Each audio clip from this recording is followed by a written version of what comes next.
we've heard reports, Adam Schefter put it out there, that it's expected that Tremaine Edmonds and Jordan Poyer are both going to leave. I don't think that's would be a surprise. But do you feel like, if let's just assume that that does happen, do you feel like there's pressure on Brandon Beane to figure out ways to, you might not spend $15-17 million on one player like you would if you do re-sign Tremaine Edmonds, but he's got to figure out some ways to keep up with the Joneses, because we saw an offense against Cincinnati just flat out. I know there's some variables and excuses, but they put up 10 points. They got to do something about that. They've got to start drafting better. Yeah. Right? I imagine Beane regrets what he said about Jamar Chase and how that kind of took on a life of its own. Like, I don't want to suck bad enough to get Jamar Chase. It's like, look at the Chiefs 2022 draft.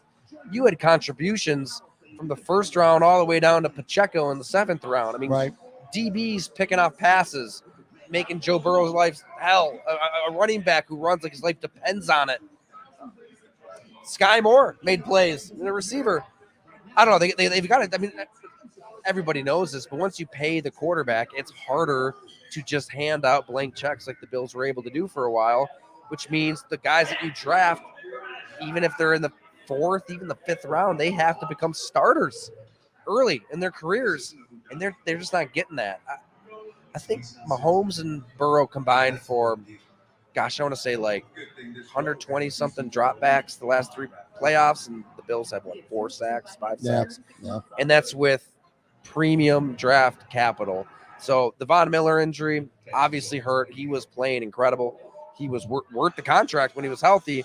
But even outside of that, the players that you've drafted, just Gregory Rousseau showed promise. Maybe he does take a big step. They're going to need it.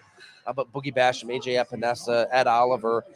I mean, I'll even put linebacker Tremaine Edmonds in there. I know he's a polarizing figure. I'll probably do a whole show on him, but when it mattered against playoff teams, he's getting bowled over against Cincinnati. Ed Oliver is getting bowled over. These are hot picks. These are core players. So are we going to judge the Bills on regular season success? I feel like we're past that division. They've had 13-win seasons. That's great. But these Super Bowl windows, they come and go. You've got to demand more out of your team, and they're going to have to demand more, and it's going to be tough because they don't have the money to just go shopping this week.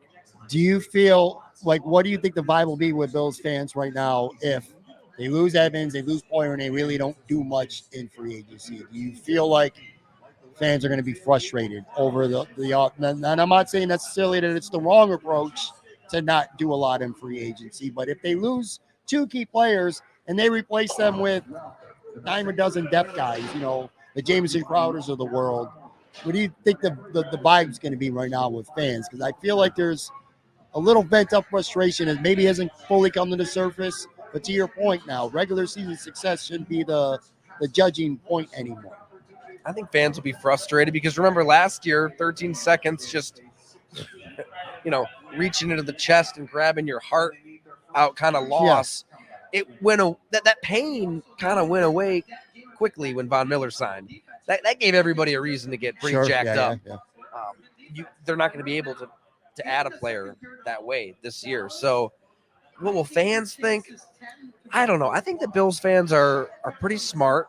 I know Edmonds is, there's some stands out there. They love him, and he's a good player. I'm not saying he's a bad player, but I think that the memory of the Cincinnati game, similar to the memory of the Chief losses and the Houston loss, you've got to that game is so much more important than anything that happened in the regular season. I don't think it's the end of the world if you lose Tremaine Edmonds. I love Jordan Poyer. I think they should have found a way to get a deal done because you don't know life without him. It's not going to be the end of the world without a safety at his age, but you've got to have somebody ready to replace him. And they don't know if DeMar Hamlin is a totally different story. You don't know if he's going to even play football. Right, sure. You have to draft the safety, draft the linebacker. You're going to have to find a lot of players in the draft. You know what? They're going to have to get year 1 to year 2 jumps out of guys, year 2 to year 3 jumps. James Cook is going to have to take on a bigger role. I think a player like that can get you excited if you're a Bills fan. You can expect a big jump out of somebody who did a little bit last season, and now they're going to be counted on to do a lot.